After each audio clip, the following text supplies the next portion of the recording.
welcome to everybody across the world for joining us. We're really into the musical intros to these programs. So if you don't know them, that was Royal Otis from Australia. I ran into Steve Lamb at a concert of theirs last week. So I think that's probably why he chose it. So we're pulling up the slides, and we're excited to have you for our next session of the patient and provider perspectives on IBD management, where we're going to talk about risk of advanced therapies with patients. And we want to thank over 600 patients and healthcare providers who've registered for today's event from over 31 countries. And we want you to please interact during the program. You can use the chat box on the side, ask questions in there, and we'll try and we'll answer your questions in the chat, but also incorporate those into the discussion when we have our panel discussion after our expert talk. We always want to give a special thank you to our corporate sponsors for their generosity in supporting the Cleveland Clinic Patient and Provider Perspectives on IBD Management. And so we want to thank in particular AbbVie, Johnson & Johnson Innovative Medicine, and Takeda Pharmaceuticals America. And as always, we have outstanding faculty who are going to discuss the risk of advanced therapies with patients. So we have my co-activity director, Dr. Ruggiero, who needs no introduction and really has been at the forefront of how we can think about positioning therapies in terms of risk. We have Dr. J.P. Ashkar, who is also another fantastic IBD expert and the director of our GI Fellowship program at the Cleveland Clinic. Our advanced IBD fellow, Dr. Mohammad Alomari, who has prepared some great cases for us to really highlight how we can approach risk of therapies. Dr. Shubha Bhat, our esteemed pharmacist and really my go-to person for addressing risk with patients. She's going to give us an intro talk before the cases on how we can frame risk of advanced therapies. And then one thing I think we've really loved about this patient and provider series is having a patient advocate with us to really help us learn how to talk to patients about all of these topics. And this is really one of the most important ones. So we have Gaylyn Henderson, who's going to tell us about her journey as a patient advocate and then help frame the discussion in the panel. And with that, I think we can turn it over to Dr. Shubha Bhat. All right, so thank you, Dr. Cohen, for the introduction. As an IBD pharmacist, a significant aspect of my role includes medication education and monitoring. So I'm very excited that discussing the risk of advanced therapy with patients is a featured topic tonight. So our learning objectives for today include to review the risk of advanced therapies in layman terms for patients and to describe the risk of untreated IBD and prolonged steroid exposure. So there's simultaneously two parts to the presentation that we will cover in the next 18 to 20 minutes. First, I want to lay the foundation and review some of the risks that are associated with advanced therapies, as well as highlight a resource that further describes these risks. We will then pivot to discuss how to relay these risks to patients when counseling about treatment. So there's currently 5 different medication classes that make up our arsenal of IBD advanced therapies. These include anti-tumor necrosis factors, or anti-TNF, anti-integrins, anti-interleukins, sphingosine 1-phosphate, or S1P receptor modulators, and Janus kinase, or JAK inhibitors. So you'll see listed here within each row are the FDA-approved medication options within each class. So this is a pretty busy slide, so we're going to spend some time here, but highlighted here are general safety considerations to note with each class of advanced therapies. For anti-TNF therapy, we need to account for the potential development of immunogenicity, as well as potential development of infections. We also need to take into consideration the risk of lymphoma, especially when combining anti-TNF therapy with immunomodulators such as azathioprine or 6-mercaptopurine. Within the anti-integrin class, the safety considerations that are listed here are specific to vedolizumab only, because we don't commonly use vedolizumab in our practice. So the safety considerations specifically of vedolizumab are very minimal, primarily limited to infusion or injection site reactions and arthralgia. And the reason for why the profile is rather limited is due to the medication's gut selectivity. In the anti-interleukin class, safety considerations here include infection as well as potential for hepatotoxicity. Within the S1PR modulator, we have seen potential decreases in lymphocytes, so that could be a risk factor for developing infection. And we have also seen cases of herpes zoster with this class of medicine as well. Simultaneously, herpes zoster cases have been observed with JAK inhibitors, and some other additional considerations to note with this class of medicine also include major adverse cardiovascular event and deep vein thrombosis. So, as evidenced by the prior slide, there are several varying risks that are associated with advanced therapies. Two of the risks that I would like to specifically focus on tonight include malignancy and infection, as these are two of the risks that I most commonly hear from patients and when asked about what are they most concerned about. So listed on the left-hand side on this table, you'll see that there are different treatment options for inflammatory bowel disease. And then on the top of the row, you'll see that there's the different types of cancers that are listed. So within each row, you'll notice that there's a color-coded button. And red is indicative of strong evidence of increased risk of malignancy. Orange indicates that there's a weak evidence of increased risk. The yellow indicates that there is either very low or very low risk. Green indicates that there's no risk identified at all, and blue indicates that there's limited data. So in general, the main take-home point that you can see from this table is that the thiopurine, specifically azathioprine and 6-MP, have a strong associated risk with lymphoma and non-melanoma skin cancer. We see that this risk also translates to the anti-TNF class when we tend to use these two medications in combination. So the current recommendation as a result is to try to minimize thiopurine duration to about 6 to 12 months when possible to reduce the accumulated risk of malignancy associated with medication exposure. For the remaining advanced therapies, you'll see that in general, the overall risk of malignancy tends to either be low or hasn't really been found to have any prominent safety signals just yet. So from an infection standpoint, when we talk about infection with our advanced therapies, we are more focused on the serious infection, and those include opportunistic infections that could have a viral, bacterial, or a fungal source. In a 2022 systematic review and meta-analysis involving 20 head-to-head studies that compared the risk of serious infections across several medications, including anti-tumor necrosis factors, vedolizumab, ustekinumab, tofacitinib, and ozanimod in patients with IBD, the median reported risk of serious infections, as noted for 100 patients, was found to be pretty similar for vedolizumab and ustekinumab, and slightly higher for tofacitinib and anti-TNF therapies. So we're going to dive a little bit more into this, but there are useful strategies to help employ to help mitigate the risk of these serious infections. And again, we'll dive into that into the latter part of the presentation. So the whole aspect or component about the risk associated with advanced therapy could be a talk in itself.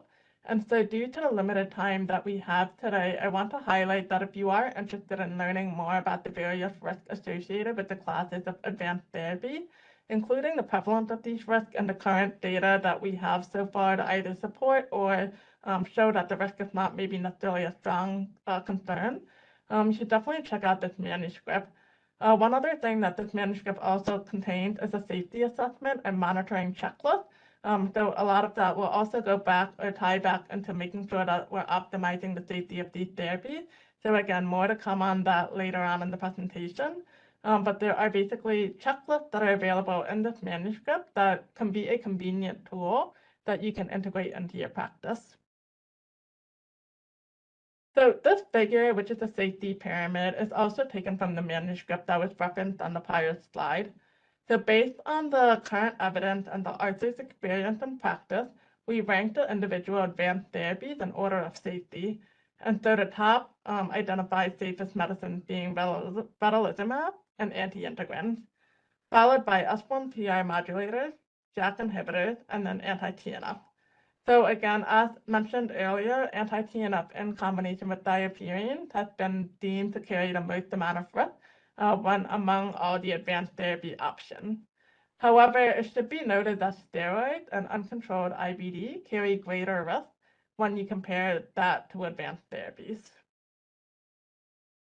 So according to a study involving over 18,000 patients with IBD who were on chronic steroid per data from the 2015 to 2019 National Inpatient Sample Database, an identified risk of chronic steroid use included osteoporosis, opportunistic infections, and acute thromboembolic events. Other studies have identified that other additional risks associated with chronic steroid use include hypertension, cataract development, and metabolic issues such as weight gain and type 2 diabetes. So perhaps the most impactful in regards to chronic steroid use is the fact that studies have also identified that treatment with prednisone particularly is associated with an increased risk of mortality or death, and this has not been specifically noted with advanced therapies. So there's two prospective studies, includes the TREAT study, which was also titled the Therapy Resource Evaluation and Assessment Tool Registry, and as well as the ENCORE study, which was the European Observational Safety Registry for adults with Crohn's disease. And in both of these registries, they included over a 5-year of follow-up with over 2,000 patients that were either treated with infliximab or with other conventional therapies. And for both of these studies, they found that prednisone use particularly was associated with increased mortality, whereas infliximab was not. So for these reasons collectively, even though we know that prednisone can be an effective treatment for our patients, chronic long-term use does carry many significant risks. Additionally, there are many risks associated with uncontrolled IBD, including complications of osteoporosis, fatigue, malnutrition, miscarriages, and toxic megacolon, to name a few. We also know that uncontrolled inflammation and disease is associated with significant increased risk of colorectal cancer. Lastly, patients can experience a significantly worse quality of life in regards to worsening symptoms and disease complications. So again, we'll put this a little bit more into context, but just want to again emphasize that there are a lot of risks also associated with chronic steroid use as well as uncontrolled disease. So now comes the fun part. We have laid the foundation of knowledge as it relates to associated risk with advanced therapies, chronic steroid use, and uncontrolled IBD. So how do we apply this information into clinical practice? And more importantly, how do we share this information with patients in an effective and empathetic way? So would like to now just take a step back and first of all, really understand what goals and concerns patients with IBD generally tend to prioritize. A mixed method analysis was performed to identify the types, frequency, and predictors of IBD patients' goals and concerns, and this was completed over 4,873 surveys that were collected from the years of 2016 to 2019. And the surveys were distributed over 25 gastroenterology clinics across the USA. So listed in the each columns are the 4 areas that were identified from these surveys, including symptoms, IBD course and management, psychosocial and quality of life, and lastly, medication. So within the medication category, the 2 prominent themes that were identified that patients tend to either have a goal or a concern about include a medication option and definitely efficacy and safety. So to further understand the impact of side effect concerns, there was an electronic survey that was disseminated to 460 patients, specifically with ulcerative colitis living in the United States or Australia. And interestingly, what the survey found was that among respondents, the most common concerns identified included colorectal cancer, so about 37% rated that was their top concern, and possible need for ostomy, so approximately 29% rated that was a concern. Only 14% said that side effects from medication was the biggest concern when asked to prioritize the rating of what they might be concerned about. So to further emphasize, so there's another study that was completed among 202 patients with IBD to understand their willingness to accept medication risk to avoid future disease relapse. And in general, the main finding was that to avoid a disease relapse over the next 5 years, IBD patients were willing to accept an average of 28% chance of a serious infection and an average of a 1.8% chance of developing lymphoma. So listed here in the table, you'll see that there are specific patient cases. All of these patients were deemed to have moderate disease activity. And when asked what was the maximum acceptable 10-year serious adverse event risk for the selected treatment benefit to avoid surgery, you can see that the overall threshold in regards to lymphoma and serious infection range anywhere from 0 to approximately greater than 5%. And this was all with the intent to basically avoid surgery. All of the patients ultimately went on treatment, and you can see that most were able to either attain remission or have asymptomatic improvement with only mild symptoms. And the one thing I do want to emphasize is that surgery should definitely not be reviewed as a last resort. It can be an effective treatment option in itself, but the main take-home point of what I'm trying to emphasize here is that in order to convey the risk of advanced therapy for patients, it would be helpful to help frame the risk of advanced therapies against the more severe risks that we tend to see with uncontrolled disease. So to basically summarize, when we're discussing the risk of advanced therapies, it is important to pinpoint the patient's concern and help put the risk of advanced therapies into perspective, especially knowing that the downsides of not initiating or continuing advanced therapies are associated with greater risks, such as complications including disease progression, colorectal cancer, and potentially increased mortality.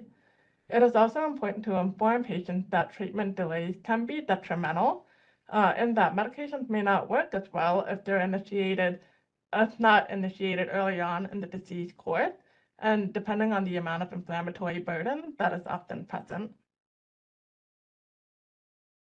So I think it's definitely most important for patients to be proactive in their care, and I appreciate when they research their disease and treatment, but I think that the information that sometimes can be found online especially can be really overwhelming.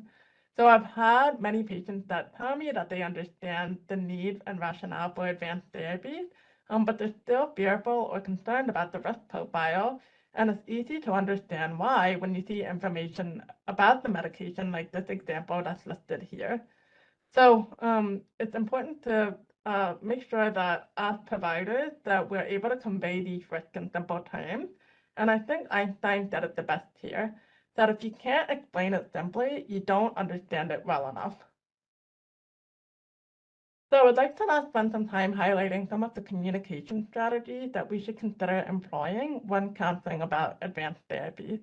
So first and foremost, it is important to listen to the patient and try to identify the exact root of concern. For example, sometimes the concerns about cancer may stem from a strong family history of cancer, or potential impact that if the patient does develop the cancer, how would that potentially impact family members and or children? Sometimes the infection concerns that I hear from patients often commonly actually tend to stem from workplaces. So I have a lot of patients that are teachers or daycare providers, and we all know that those places can definitely be a petri dish. So I get a lot of patients that are concerned about, well, I work in this setting, how is that going to impact my ability to continue working? And what does that mean in terms of my level of immunosuppression? So by addressing the patient's exact concerns and discussing the risk in their perspective, this can really help alleviate some of the fears and concerns that patients have. It is also really helpful to use visual aids and analogies when possible. For example, sometimes when I discuss the risk of malignancy, I will ask patients to envision a football stadium with about 10,000 individuals. And in regards to the risk of the advanced therapy as it relates to malignancy, I will say that potentially 4 in that 10,000 will go on to develop cancer. So it puts into perspective that the risk of the cancer, although it's there, it seems to be overall low. And so that is something that when you can help patients envision more from a visual aid or analogy perspective, it makes the numbers a little bit more applicable, and they kind of really get a better sense as to how low the risk is overall. It is also important to make sure that you stratify the risk between the most common versus less common. So again, going back to that few slides before where we saw all the potential side effects that can happen with the medication, it really can help patients to help understand the information that they found, but more so in the context of how it can be applied. And so making sure that they understand that, okay, so when you have this medicine, this is the experience that you can potentially expect, and these are the side effects that you are more likely commonly to experience. And then these are the more rare things that we're going to keep an eye out on. And I want you to be aware of like what to look out for, but know that the likelihood of this happening is very unlikely, if you will. So we're now thankfully in an era where we're starting to get more longer term safety data. And so for the medicines that we have that information for, I always find it helpful to bring that up and provide that information to patients so that they can be reassured that the medication is continuing to be monitored and that we haven't necessarily found any new safety signals, if you will. And then lastly, providing reassurance about continued monitoring and ensuring that patients have access to you and your team in case that there is any further questions or concerns that the patients may have can also go a long way in making sure that the patients feel supported when they're starting the treatment as well as while they're continuing on the medication. So another important approach to incorporate when discussing advanced therapies and potential risks is to emphasize the steps that are being taken to minimize and mitigate such risks. So in particular, for all of our advanced therapies, there's generally baseline recommended labs as well as labs that you should continue monitoring for while patients are on treatment. And so making sure that you review these expectations and instructions with the patient can also be really helpful in further putting them at ease so that they understand that it's not just a matter of starting them on the medicine and say, we'll see you later, call us if you have any problems. But making sure that they understand that, okay, we're aware that there's potential risk with the treatment, but we're going to monitor you closely and make sure that you don't necessarily experience these risks. Examples of such tests that we typically do include like a tuberculosis blood test. We'll check a hepatitis panel. And then for certain other medications, there's some additional tests or monitoring that's recommended. So in the case of S1PR receptor modulators, they're not recommending like a baseline EKG, given some of the contraindications that are present with that medication. The other important thing, so not only should we be highlighting the baseline lab monitoring requirements, we should also be discussing health maintenance, and we should be talking about this on a regular, frequent basis. The health maintenance aspect can be really helpful in showing patients that this is a preventative approach and can be used to help further mitigate any risks that are associated with the treatment. So, for example, infections, there's many infections that can be prevented or severity can be reduced through vaccination. And simultaneously, we'll also recommend annual skin exams to help further reduce or minimize the likelihood of skin cancer development. So lastly, I want to emphasize that employing shared decision-making, or SDM, is also important. So SDM is a health communication approach that focuses on improving patient-clinician interactions around medical decisions by providing decision support and sharing evidence-based information with patients with the goal to improve clinical and functional outcomes. So the intent specifically of SDM in the management of IBD is to make sure that providers are able to communicate evidence-based data easily while supporting a preference-based decision by their patients. And SDM can be really effective. So there was a multi-site cluster randomized controlled trial that included 14 gastroenterology practices in the US, and approximately 158 patients were enrolled into the study. These patients all had Crohn's disease within 15 years of their diagnosis and had no prior Crohn's disease-related complications, and all of these patients were candidates for immunomodulators or biologic therapy. So these patients were then randomized to either receive intervention with the shared decision-making, and what that essentially entailed incorporated a decision aid and a risk prediction tool that talked about the risk of developing disease complications. And then the patients that didn't get the SDM were then randomized into standard of care. And what they essentially found was that when they talked about patients with they talked to patients about the likelihood of being on combination therapy. So as we mentioned earlier in the presentation, that's where we tend to see the highest amount of risk as it relates to advanced therapies, specifically anti-TNF with thiopurine. There's a potential risk for development of cancer, as well as a greater infection risk. And so when in the study, they asked patients, what is your likelihood of potentially going on combination therapy? And what they found was that in patients that received the intervention with shared decision-making, were 25% more likely to select combination therapy versus 5% that received standard of care. In addition, they also found in the study that there was a significantly lower decisional conflict, and the patient in the shared decision-making group reported that they also had greater trust in their provider.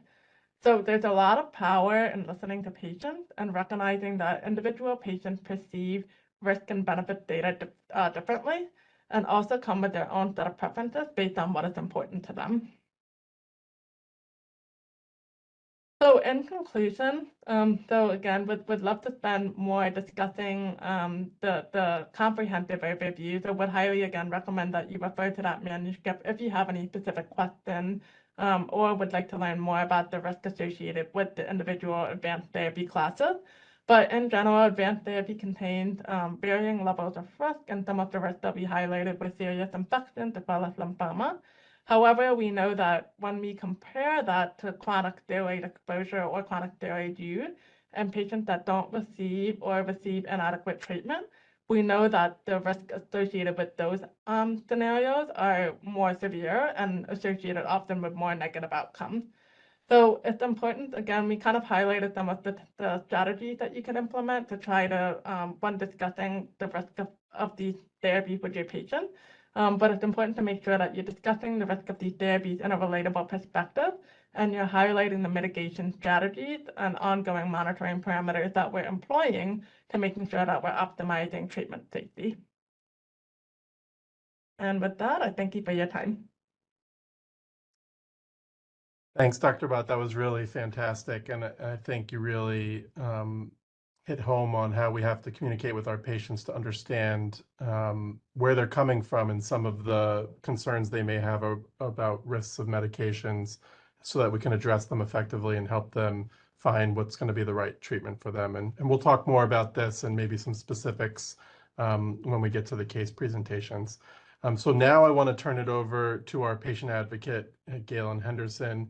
We're really excited to have the opportunity to have Gaylyn here. She has a very powerful story, and she's going to tell us a little bit about her journey, and then hopefully we'll get her insights into how we can do better as providers in terms of addressing risk of therapy with patients. So with that, I'll turn it over to you, Gaylyn.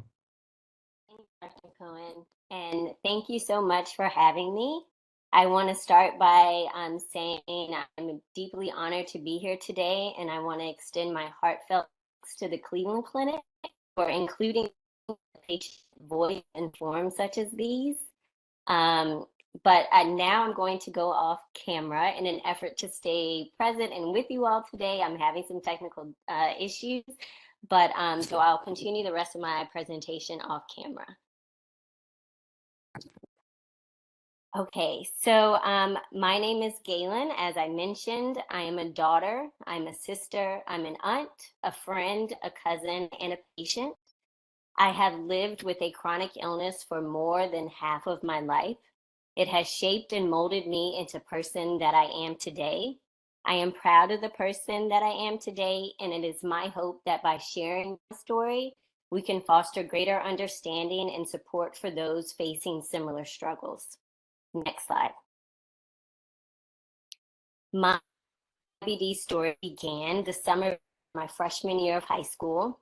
I started some symptoms include severe abdominal pain, frequent trips to the bathroom. I saw blood and had extreme weight loss.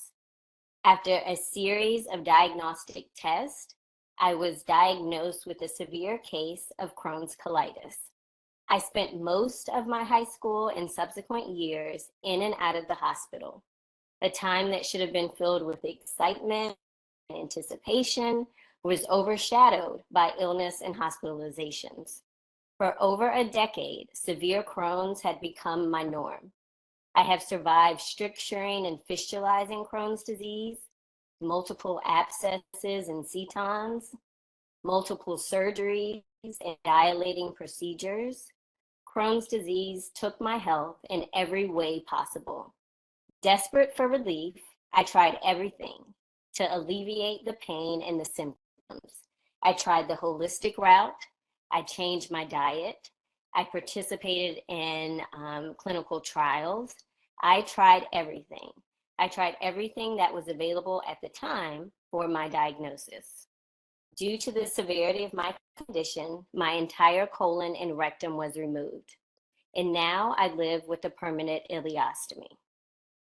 But my journey is not just about medical treatments and symptoms, equally about the relationships I've built with my healthcare providers.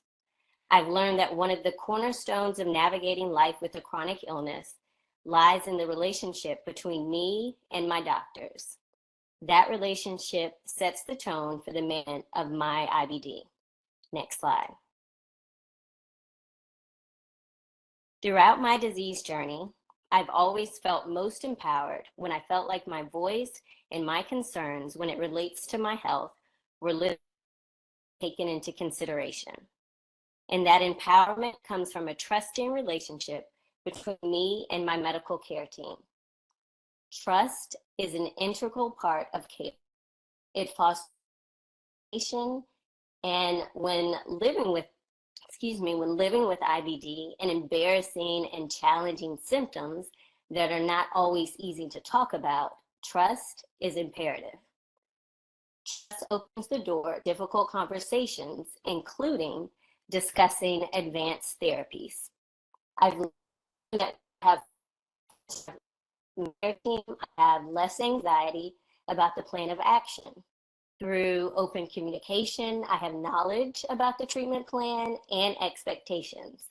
I know the risk and benefits and feel comfortable expressing any fears or concerns that I might have.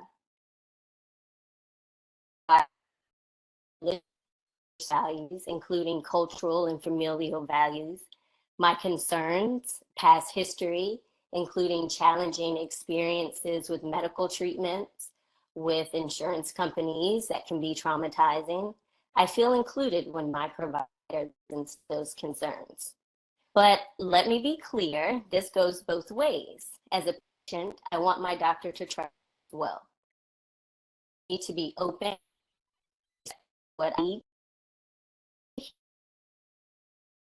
When the provider is open and willing to communicate and educate about disease implication and medicine implications, and concern therapies or changing therapies, I found that I feel empowered to take control of my health, and I am encouraged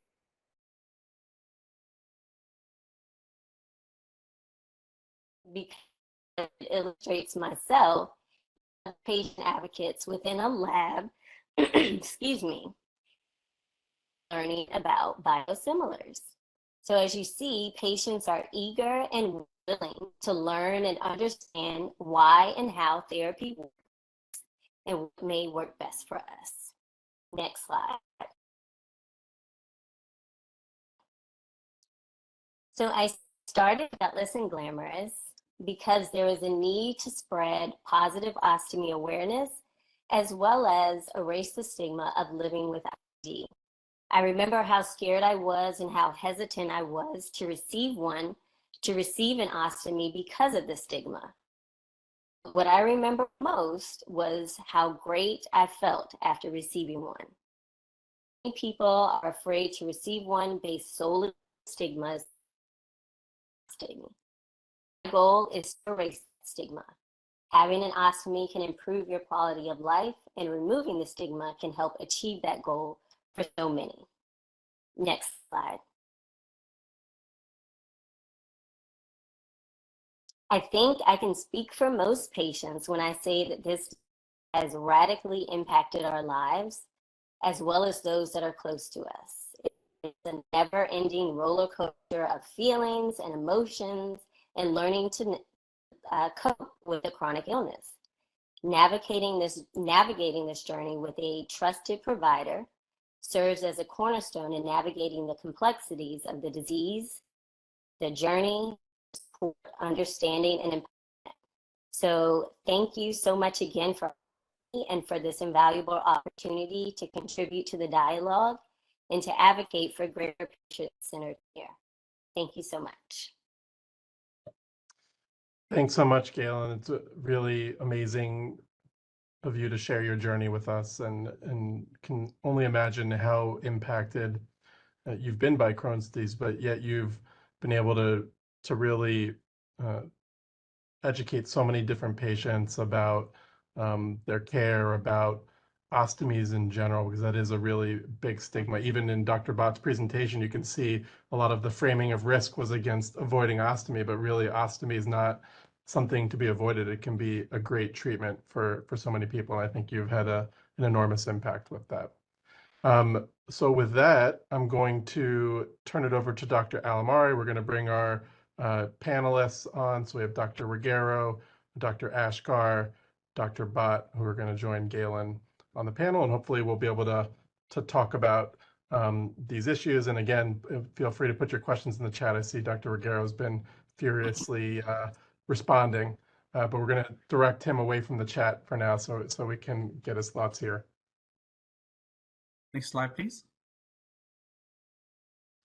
So our first patient is a 28-year-old gentleman with history of ileocolonic Crohn's disease and rheumatoid arthritis. He was initially diagnosed with rheumatoid arthritis at the age of 19, involving the hands and wrist joints.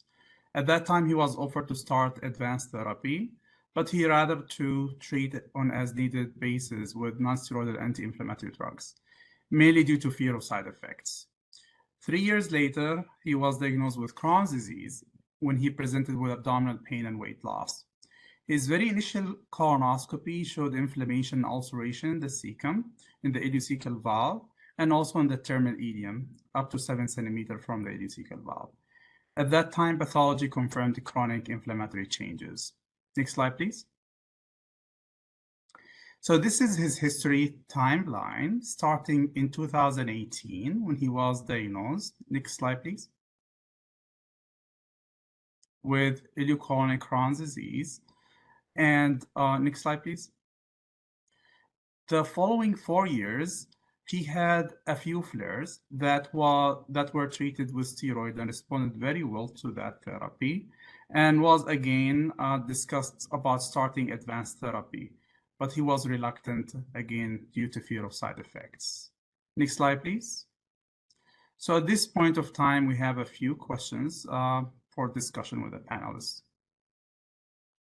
So, Dr. Ruggiero, I think this is something we come across not infrequently, where patients sort of feel okay. They may get by on some steroids. They want to take a more natural approach to their treatment and ask you about dietary treatment for Crohn's. How do you respond to the patient's wishes to approach with diet, sort of in their avoidance of advanced effective therapies? Yeah, so a few things bundled into that. So first of all, this is a case where it's a patient who presents with 2 immune-mediated diseases, rheumatoid arthritis and Crohn's. So we'll come back to that, but this puts the patient, in my mind, at a higher systemic inflammatory process. The second is the reluctance to go on advanced therapies. As Shubha presented, there's obviously a lot of concern and fear. So we want to understand why the patient's concerned. But Ben, to your question about diet, my take is that I think diet clearly plays a role. And I think as physicians, we now know that diet plays a role probably from a microbiome standpoint. However, we don't know what the perfect diet is. And there have been many that have been evaluated, specific carbohydrate diet, the Mediterranean diet, a number of others that are variations on the theme. The way I tell patients is that these may have anti-inflammatory effects, but are probably a complement to advanced therapies, especially in a patient with rheumatoid arthritis and Crohn's together. So I never dismiss diet. I actually think in our medical home, we all have, we work with 2 dietitians now. We're fortunate to incorporate them into their care, but it's a complement, and a healthy diet, I should say, is a complement to other therapies. And Dr. Ashkar, so this patient is asking about steroids, and they've responded well to them in the past. How do you address risk of steroids with the patient, and what's your approach when they've been on steroids for multiple courses? Yeah, so I think, this is not an uncommon question. I feel good with steroids. Why can't I just stay on steroids? They work well. I feel good. I put on weight. My symptoms are under control, et cetera. And the rationale for that is we have good evidence, and the way I approach it with the patient is, of all the therapies we use, steroids are the riskiest therapy that we use, and that if you look at them beyond short-term induction use, the risk of infection, the risk of other complications, metabolic, bone, et cetera, and even perhaps a higher risk of mortality with steroid use is just not a good idea. And I try to frame it in the context that our other therapies are safer than continued or repeated or long-term use of corticosteroids. Right. No, I agree completely. Maybe we can pull up the slides and go to the next part of the timeline. We'll get a little more into the case. Sure. So he eventually followed a dietary approach, specifically Mediterranean diet. But a few months later, he presented to the local ED with perianal pain and fever. He was diagnosed with perianal abscess requiring incision and drainage, and was treated with a combination antibiotics for a couple of weeks. Next slide, please. So then he comes to see us for the first time at the Cleveland Clinic, now presenting with abdominal pain, perianal purulent discharge from a fistula opening, and significant weight loss in the past 6 months, and continued diarrhea. Next slide, please. So to start off, we wanted to stage his disease, and we started by obtaining some lab stool tests and imaging. We did a CT enterography, and for our patients who are logged in, it's a specialized form of CAT scan that entails drinking large amount of oral neutral contrast that help distend the bowel and tell us with good details about the bowel lumen and wall. And as you can see here on the right side, there is significant thickening. This is the rectum area, and enhancement. The same in the colon in different areas with patchy distribution. And also there was thickening and enhancement and some luminal narrowing in the terminal ileum where it meets the cecum, but there was no other evidence of kind of structuring disease. His labs showed iron deficiency anemia with a hemoglobin of 9.1, ferritin of 11, high CRP at 35, and stool studies were negative for infectious workup. However, very high fecal calprotectin. Next slide, please. We also wanted to further assess his perianal disease, and we obtained MRI pelvis. And as you can see from the red arrows, there was a fistulous tract on the lower side extending all the way from the anal canal and branching and coming down to the right gluteal region. Next slide, please.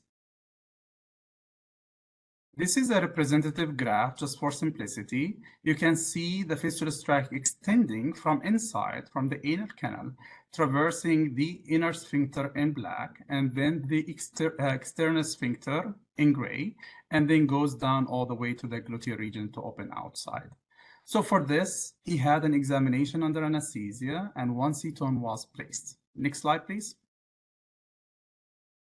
So finally, we wanted to evaluate his luminal disease.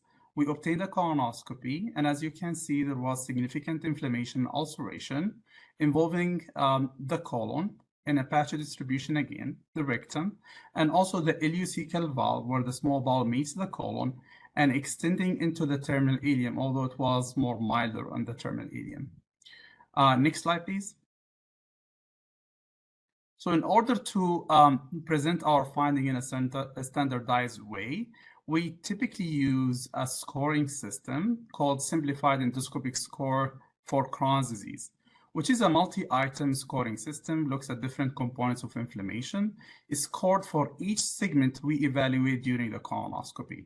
So each segment will come up with a score, and then we come up with an aggregate score.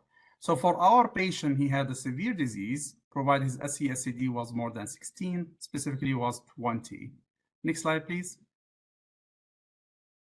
Next.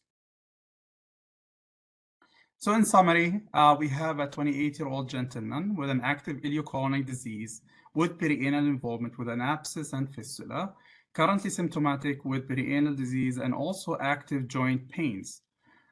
He mentioned to us in this visit that he was particularly concerned about the associated risk with anti-TNF therapy, specifically the lymphoma and increased risk of infection.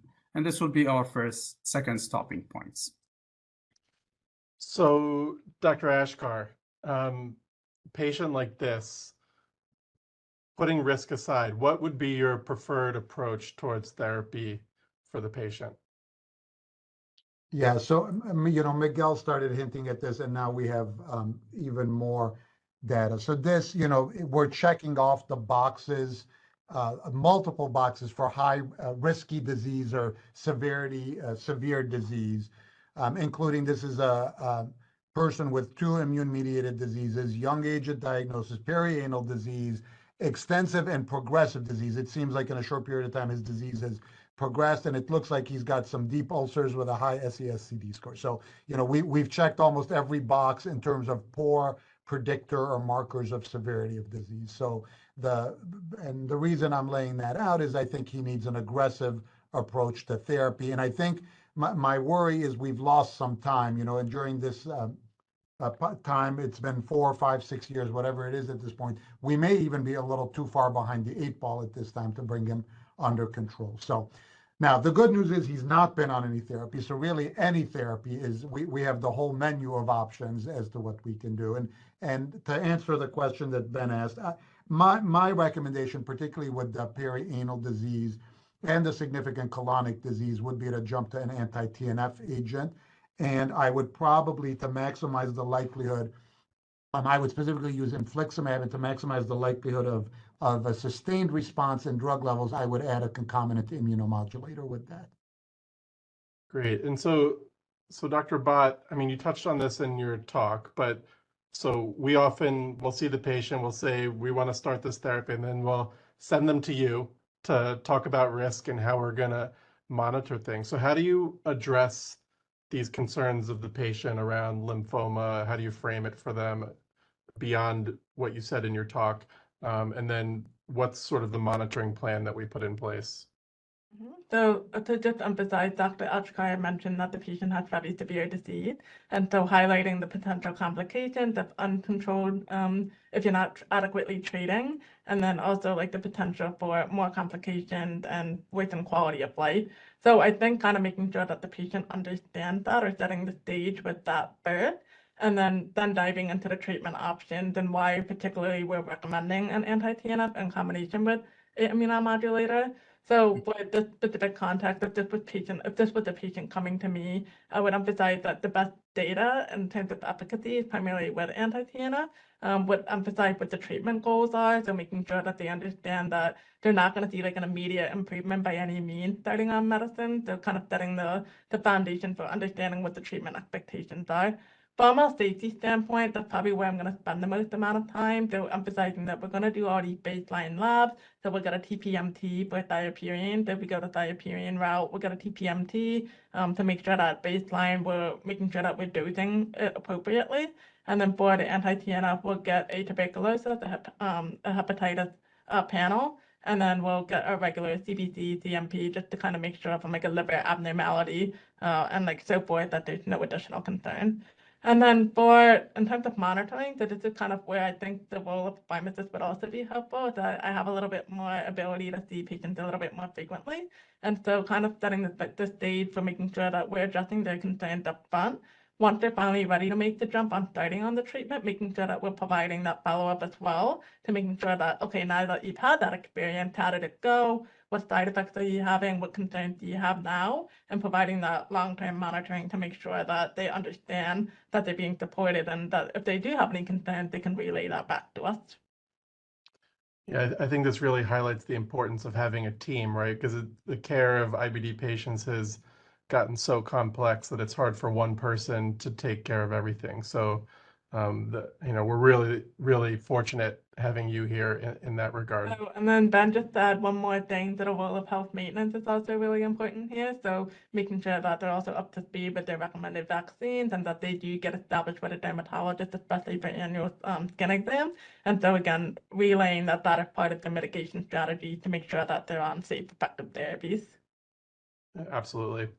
So Dr. Ruggiero, this was a 28-year-old patient, but let's flip the script a little bit and let's say the patient's 65. Does that change how you're going to treat their disease in terms of the risk component? Not necessarily, but it does lead to a bit more of a discussion. And one thing, Ben, that came in, you'll probably get to the question that came in the panel, just to clarify, somebody was asking, if you've had disease for a while, does that mean that excludes you from using advanced therapies? That's a really important question. I think when Dr. Ashkar was talking, the comment was, over time, the bowel gets more damage and scar tissue. So then sometimes our therapies don't work as well. However, no, it does not preclude use of these therapies at any time in the duration of the disease. We're just learning through research that the earlier we use these, more likely they heal the bowel completely and we avoid complications like these strictures or fistula. But no, they can be used at any time. So if the patient's over the age 65, basically I sit down with the patient and review their health in general. So do they have cardiac risk factors? Do they have infections? How is their health? And this is just a physiologic statement. There are many patients I see over the age of 65 who physiologically could be in their 40s. They're extremely healthy and Crohn's is their main problem. And I would agree with what Dr. Ashkar said. I would still give the patient infliximab and either a thiopurine like 6-MPA azathioprine or methotrexate if we want to potentially reduce some of the risk in terms of lymphoma. The other final point I'll make, and I know you'll probably want to move on in the panel, is I think we need to hit the disease hard. What I mean by that is really try to get the therapy as well as we can and get the patient under control. Some of the concerns we have over things like lymphoma, these come much later after therapy's been on for 1 year, 2 years, 3 years, as Dr. Bhat was saying. So what I often tell patients is, let's use the best therapy up front. Maybe it's infliximab, which is also called Remicade, or a thiopurine like 6-MPA or azathioprine. And then let's evaluate. If the patient gets really well in 6 months and a year, things have healed, maybe we back down to just the one therapy, infliximab. Yeah, I agree. That's a great approach to sort of take the moment, treat the disease, and nothing is forever, and really frame it that way. Gaylyn, I'm curious your thoughts on how we as physicians can approach patients who may have reservations about treatment. And I'm sure you engage with lots of patients all the time through your advocacy, and what you recommend to patients in terms of where they can go for accurate information about medical therapies. Right, yeah. Excuse me. So I do interact with patients a lot often, and we've had this discussion before. And so, as you know, with IBD, each patient, that's the conundrum of IBD, right? How we respond to therapy.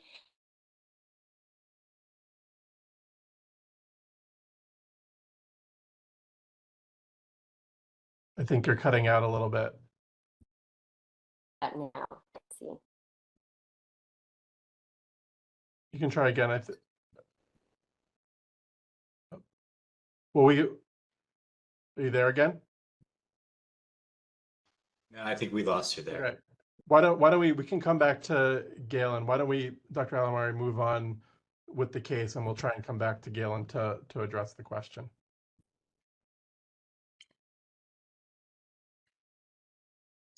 Next slide, please.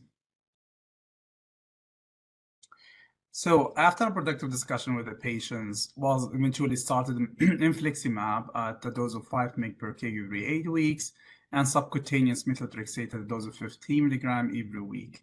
And we saw him in the clinic 3 months later. Actually, we were surprised. I mean, we had a pleasant surprise. He had remarkable improvement in his joint, GI symptoms, and also decreased drainage from his fistula opening. We checked his inflammatory markers and both normalized his fecal calprotectin and CRP.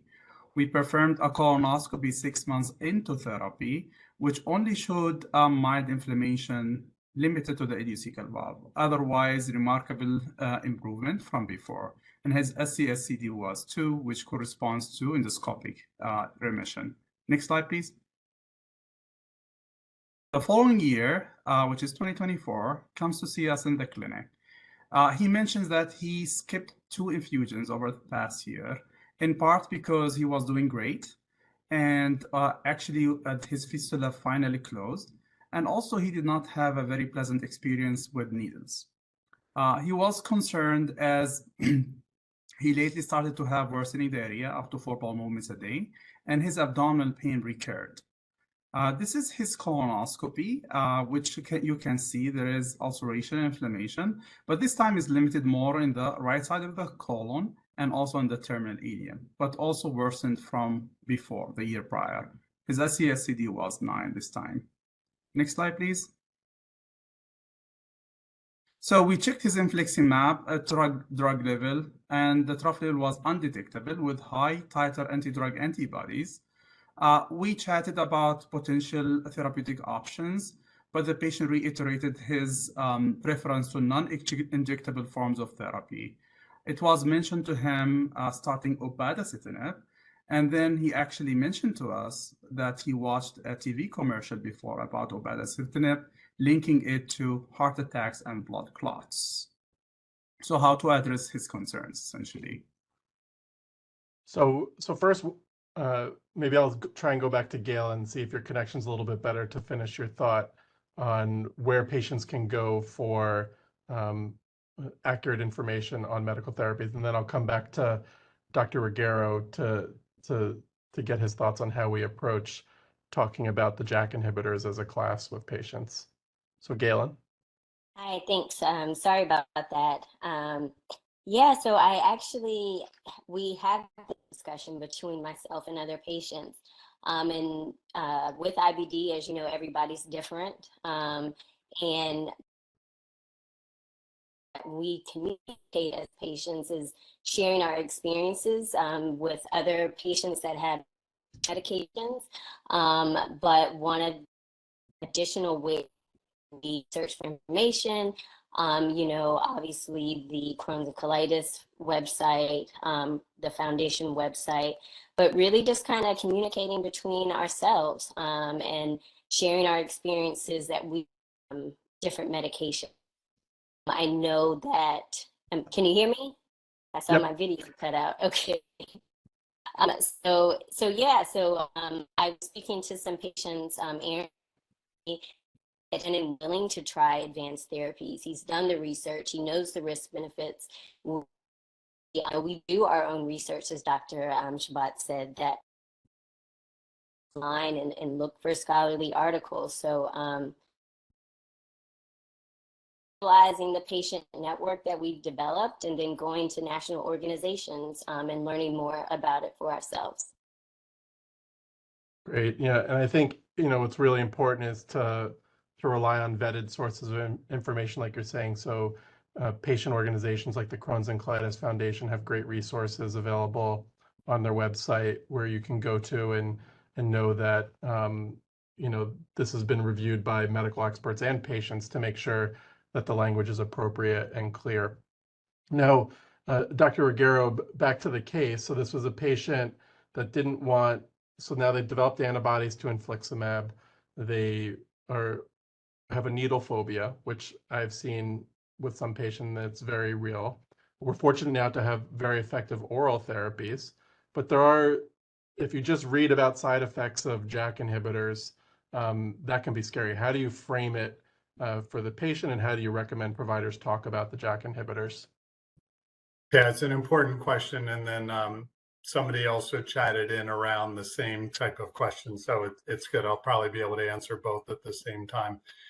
I think specific to the cardiac risk factors, when we say cardiac risk factors, the major adverse cardiovascular events, so MACE, major adverse cardiovascular events, and VTE, venothromboembolism. We kind of lump those two together. So if you ever hear us say MACE, VTE, that's what we're referring to. What are the major adverse cardiovascular events that have been looked at in study? These include things like heart attacks, myocardial infarction, stroke, which would be like a cerebral vascular event.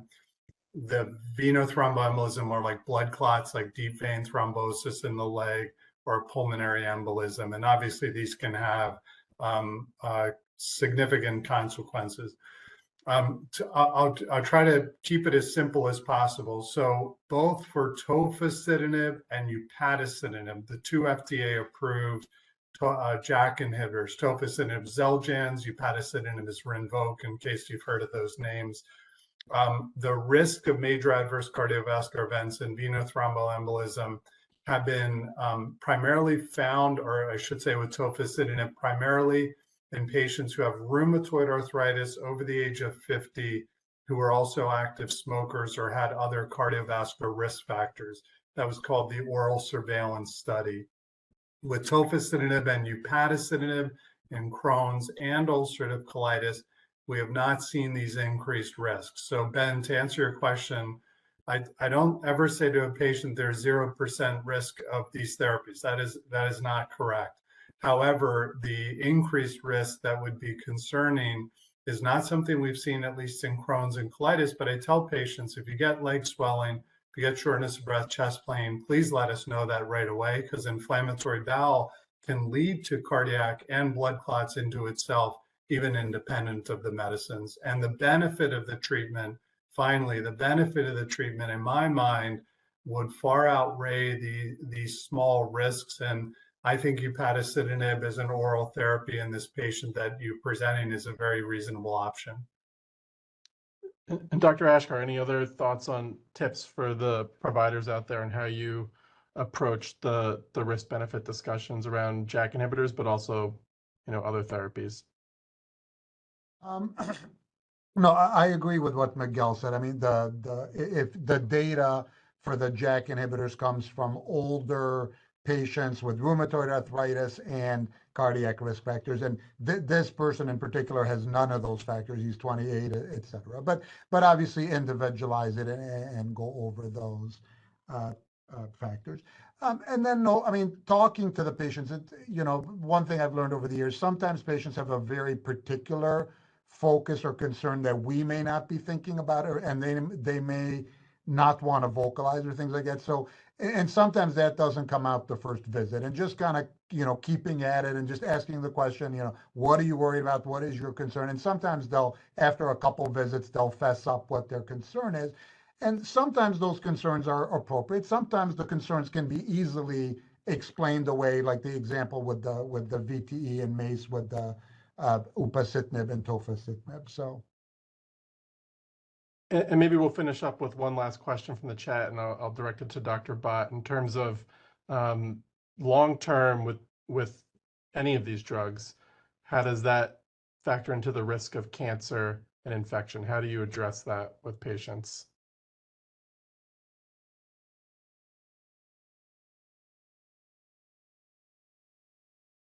Sorry about that. It's on mute. No, so basically, I say that the JAK inhibitors have been approved for other indications, so it's not like they're necessarily coming in fresh for just inflammatory bowel disease only. They're approved for a numerous variety of indications, so we can actually extrapolate some of that safety data from some of the other indications that we see. That being said, it kind of also comes down to, do we have other treatment options available? And so if it really comes down to like that is a significant concern that patients have, well, I don't know what the long-term implications are. It's going to take time to detect these safety signals, and they're not really reassured by the safety data that we have for the other indications right now, then we might potentially pivot into talking if there might be other treatment options. So kind of going back to that needle phobia, there's ways to kind of adjust that as well. So I think this is, again, we'll sit down with the patient, we'll listen to what their concerns are, and then we'll try to make sure that we employ like shared decision making to come up with the most appropriate therapy. Great. Well, we're over time. So this is a topic that I think really hits home with both patients and providers. It's one that we're addressing constantly. We want to thank our panelists, especially our patient advocate, Gaylyn. Sorry about the technical difficulties, but I think your messages came through really well, especially your patient journey, and we really appreciate you sharing that. Steve, maybe you can pull up the closing slides. So our next program is going to be in September. So you have a summer break from the patient and provider series, but don't worry, we'll show you all the other programs that we have going on in between. And that's going to be on introducing the role of surgery to patients. And we're going to have a fantastic talk from Dr. Halabar, and we'll also have some of our guest faculty, Dr. Abishama, Dr. Kazi, present for that.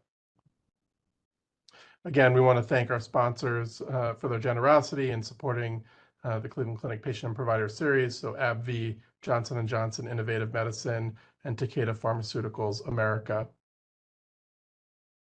And we have a number of live webcasts coming for you. So IBD Prime Time is quarterly on Tuesdays at the same time. We have EIM Live, IBD Live every week on Thursday mornings with Dr. Ruggiero, live from Cleveland Clinic on Wednesdays, and then our Surgery Live and Nutrition Live series.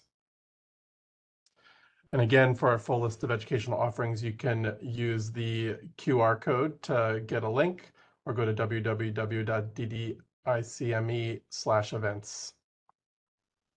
And with that, we want to thank everybody. Have a good night. Sorry for running a little bit late, but hopefully everybody got their questions answered and enjoyed the program. And we'll see you next time.